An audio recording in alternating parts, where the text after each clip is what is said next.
Hi, this is Revathi. Welcome to అందమైన కథల పొదరిల్లు. వీడియోస్కి లైక్స్, కామెంట్స్, షేర్ చేస్తున్న నా ప్రియమైన మిత్రులందరికీ థ్యాంక్ యూ సో మచ్. తొలి ముద్దు ఎపిసోడ్ నెంబర్ 69.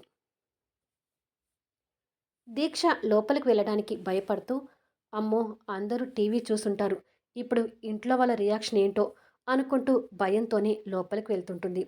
దీక్ష లోపలికి వెళ్ళేసరికి అప్పటికే ఎవరి రూమ్లో వాళ్ళు పడుకొని ఉండటం కనిపిస్తుంటుంది. ఇదేంటి అందరూ ఇంత సైలెంట్గా పడుకొని ఉన్నారంటే టీవీలో వచ్చిన ప్రోగ్రాం చూడలేదా అని అనుకొని రూమ్లోకి వెళ్ళేసరికి అప్పటికే స్వప్న బెడ్ మీద పడుకొని నిద్రపోతుంటుంది. యష్ మీద కోపంతో యష్ ప్రోగ్రాం చూడలేదనుకుంటా. ఒకవేళ చూసి ఉంటే ఏదో ఒకటి డిస్కషన్ చేస్తూ మాట్లాడుకునేవాళ్ళు కదా అని అనుకొని నైటీ తీసుకొని బాత్రూంలోకి వెళ్ళి స్నానం చేసొచ్చి కొద్దిసేపటికి నిద్రపోతున్న స్వప్న పక్కన పడుకొని ఆలోచిస్తూ సడన్గా యష్ నన్ను ప్రేమిస్తున్నాడని తెలిసింది. కానీ మా నాన్నకి అసలు యష్ అంటేనే ఇష్టం లేదు. నాన్నకే కాదు, ఇంట్లో ఎవరికి కూడా యష్ అంటే ఇష్టం లేదు. యష్ అంటే పీకల దాకా కోపం ఉన్న మా నాన్న యష్ని క్షమిస్తాడనే నమ్మకం నాకు లేదు. ఏంటో అంతా అయోమయంగా, మనసంతా కలవరపాటుగా అనిపిస్తుంది అని అనుకొని ఆ ప్రోగ్రాంలో జరిగిందంతా మళ్ళీ ఒకసారి కళ్ళ ముందుకు తెచ్చుకొని యష్ తన నుదుటిన ముద్దు పెట్టడం గుర్తు తెచ్చుకొని జరిగిందంతా ఒక కలలాగా అనిపిస్తుంది. యష్ మనసులో నేను ఉన్నానని అసలు ఎక్స్పెక్ట్ చేయలేదు. యష్ నన్ను మళ్ళీ పెళ్లి చేసుకుంటానని చెప్పాడు. అదంతా జరుగుతుందా? నాన్న మళ్ళీ ఈ పెళ్ళికి ఒప్పుకుంటాడా? అసలు మా ఇద్దరికి పెళ్లి జరిగితే శృతి పరిస్థితి ఏంటి అని ఆలోచించి యష్ నన్ను ఎలాంటి ఆలోచనలు పెట్టుకోకుండా ప్రశాంతంగా ఉండమని చెప్పాడు. కానీ నేనెక్కడ ప్రశాంతంగా ఉంటాను? కానీ యష్ నన్ను అలా ప్రేమగా దగ్గరికి తీసుకుంటూ ఉంటే భలే ఉంది అని అనుకుని సంతోషపడుతూనే మళ్ళీ శృతి గురించి ఏమీ అర్థం కాక అయోమయంలో పడుతుంది. ఇక్కడ విక్రమ్, శృతి ఇంకా అలాగే మందు తాగుతూ కూర్చుంటారు.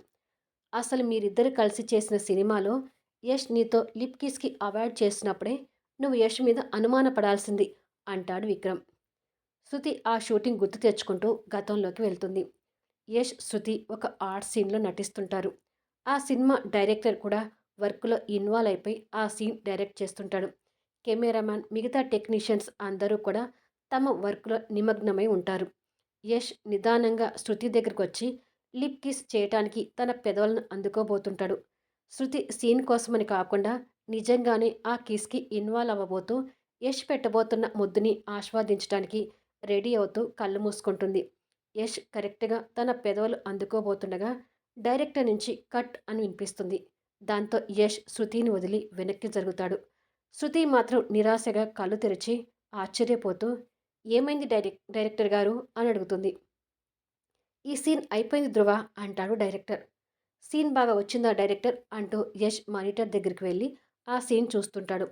ఇదేంటి, యష్ నాకు కిస్ పెట్టకుండా సీన్ ఎలా అయిపోతుంది అని అనుకుంటుంది శృతి. తర్వాత శృతి ఈ విషయం గురించే డైరెక్టర్తో మాట్లాడుతుంటుంది. యశోధర్ గారు ఇలాంటి కిస్ సీన్స్ చేయనని ముందే అగ్రిమెంట్ చేసుకున్నారు.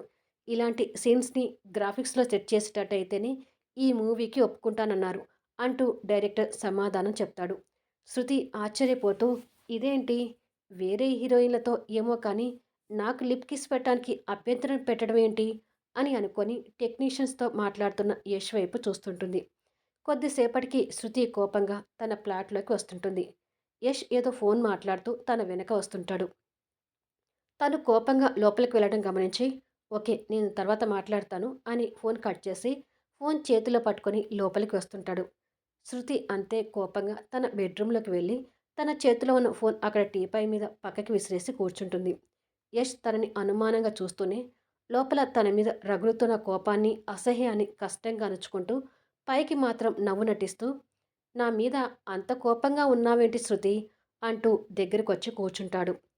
ఇప్పుడు చేస్తున్న ఈ సినిమాలో నేనే కదా హీరోయిన్ని, మరి నాతో లిప్ లాక్కి ఎందుకు ఒప్పుకోలేదు యష్ అని అడుగుతుంది.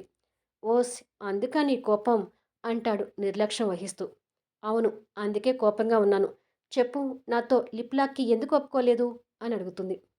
నీకు తెలుసు కదా నేను వేరే హీరోయిన్లతో కూడా ఇలాంటి కిస్కి ఒప్పుకోనని అంటాడు. అదే అడుగుతున్నాను, వేరే హీరోయిన్‌తో పాటుగా నన్నెందుకు చూస్తున్నావు అని అడుగుతుంది. చూడు శృతి, మనిద్దరి మధ్య ముద్దు, ముచ్చట అనేది 4 గోడల మధ్య ఉండాలి కానీ నలుగురిలో చూపించడం నాకిష్టం లేదు. నేను వేరే హీరోయిన్‌తో కూడా కిస్ చేయడం లేదంటే నేను ముద్దుకి ఎంత ఇంపార్టెన్స్ ఇస్తానో అర్థం చేసుకో. నా దృష్టిలో అంత విలువైన ముద్దుని అలా కెమెరాల ముందు పంచుకోవడం నా వల్ల కాదు. అందుకే ఈ ప్రాజెక్ట్‌లో హీరోయిన్ నువ్వే అయినా షూటింగ్‌లో అలాంటి కిస్ సీన్స్ వద్దని చెప్పే ఈ సినిమాకి ఒప్పుకున్నాను. అయినా మనకిప్పుడు కిస్ గురించి డిస్కషన్ ఎందుకు? ఆ డైరెక్టర్‌కి, ప్రొడ్యూసర్‌కి నిన్ను హీరోయిన్‌గా తీసుకోవడం ఇష్టం లేకపోయినా, నా ఫోర్స్‌తో ఈ సినిమాలో నిన్ను హీరోయిన్‌గా తీసుకున్నారు. మన సినిమా హిట్ గురించి ఆలోచించాలి గానీ, ఈ ముద్దుల గురించి ఏంటి? అని అడుగుతాడు. దాంతో శృతి తన కోపాన్ని పక్కకు పెట్టి కాస్త నవ్వుతూ, సారీ యష్, నీ మనసులో ముద్దుకి అంత విలువ ఉందని తెలియక అలా మాట్లాడాను. ఏంటో యష్, నేను నీతో లివింగ్ ఇన్ రిలేషన్‌షిప్‌లో ఉన్నానని బయట చెప్పుకుంటున్నారు. కానీ మన మధ్య ఒక కిస్ కూడా జరగలేదు అని అంటుంది మొహం ఏదోలా పెట్టుకుంటూ. చూడు శృతి, ఇప్పుడే కాదు, నువ్వు అమెరికా వెళ్ళక ముందు కూడా మన ఇద్దరి కలయిక కోసం హోటల్ రూమ్ బుక్ చేశావు. ఆ రోజు ఏం చెప్పానో గుర్తు తెచ్చుకో. పెద్దల ఆశీర్వాదంతో నేను నా జీవితాన్ని మొదలు పెట్టాలి కానీ అలా కాదు అని చెప్పాను. అందుకే మన పెళ్ళయ్యే వరకు లిమిట్స్లో ఉందామని చెప్తున్నాను అని అంటాడు.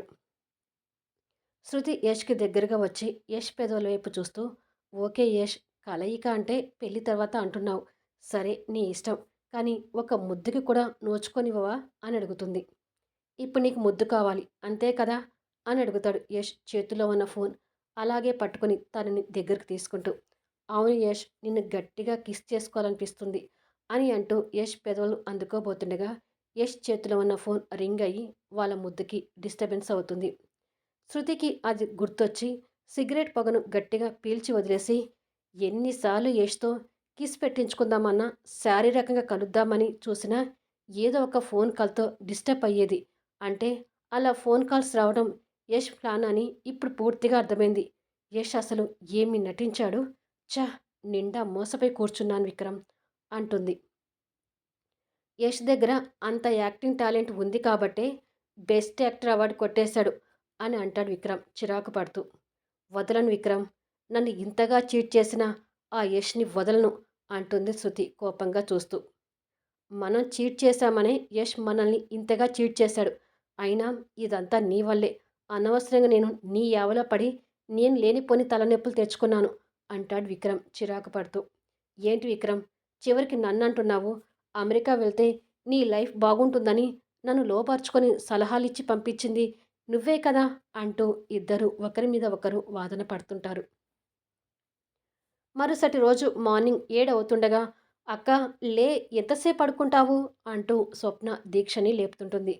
దీక్ష లేటుగా నిద్రపోవడం వల్ల నిద్ర కలతో లేచి కూర్చుంటుంది. స్వప్న తనకు కొత్త శారీ తీసుకొచ్చి ఇచ్చి, ఇవాళ నీకు పెళ్లి చూపులంట, అమ్మ నిన్ను ఈ చీరలో రెడీ అవ్వమన్నది అని అంటుంది. పెళ్లి చూపులు అనగానే దీక్ష భయపడుతూ, నేను పెళ్లి చేసుకుంటానని చెప్పలేదు కదా, మరెందుకు పెళ్లి చూపులకు ఏర్పాటు చేస్తున్నారు అని అడుగుతుంది కంగారు పడుతూ. నాన్న చెప్పాడు కదా, నీ మెడలు వంచైనా పెళ్లి జరిపిస్తానని. అందుకే నీ పెళ్లి విషయంలో ఈసారి నాన్న ఎవ్వరి మాట వినేటట్టుగా లేడు. నీకొకటి అర్థం కావడం లేదు. నీ పెళ్లి అయితేనే తర్వాత నా పెళ్లి జరిగేది. అమ్మా నాన్న అది కూడా ఆలోచిస్తున్నారు. అక్క పెళ్లి కాకుండా చెల్లి పెళ్లి చేసుకోవడం బాగోదు కదా. నా పెళ్లి జరగడం కోసమేనా నువ్వు పెళ్లి చేసుకోవాలి. అందుకే వెళ్ళి పెళ్లి చూపులకు రెడీ అవ్వు అంటూ చీరని దీక్ష చేతిలో పెడుతుంది. దీక్ష ఇంకా కంగారు పడుతూ, అది కాదు స్వప్న, రాత్రి టీవీలో మీరెవరు ప్రోగ్రాం చూడలేదా అని అడుగుతుంది. ఏ ప్రోగ్రాం? అసలు పెళ్లి చూపులకి రెడీ అవ్వమంటే ఇప్పుడు టీవీ ప్రోగ్రాం గురించి అడుగుతున్నావేంటి అంటూ చిరాకు పడుతుంది. అది కాదే యష్ నన్ను అని దీక్ష చెప్పబోతుండగా అక్కా అని గట్టిగా అరుస్తుంది. ఆ అరుపుకి దీక్ష భయపడి బిరుకుగా చూస్తుంటుంది. ఆ కొండముచ్చి పేరు ఇప్పుడు నా దగ్గర ఎందుకు తీసుకొస్తున్నావు? నాన్న ముందు ఆ పేరు తెచ్చావంటే మళ్ళీ నీ మీద సీరియస్ అవుతాడు. నాన్నకి కోపం రాకముందే ఈ చీర కట్టుకొని పెళ్లి చూపులకి రెడీ అవ్వు అని కోపంగా చెప్పి వెళ్ళిపోతుంది. స్వప్న తిరిగి దీక్ష కోపం తెచ్చుకుంటూ, దీనికి బాగా టెంపర్ ఎక్కువైంది. హ్యాండ్సమ్ హీరోని పట్టుకొని కొండముచ్చు అని అంటుంది. ఇదే అసలు పెద్ద కొండముచ్చు మోహంది అని తిట్టుకుంటూనే చీరని చేతిలోకి తీసుకొని, ఈ చీర కట్టుకొని రెడీ అవుతాను, కానీ నేను రెడీ అయ్యేది పెళ్లి చూపులు కాదు, ఆఫీస్కి అని అనుకొని ఆ చీర తీసుకొని బాత్రూంలోకి వెళ్తుంది.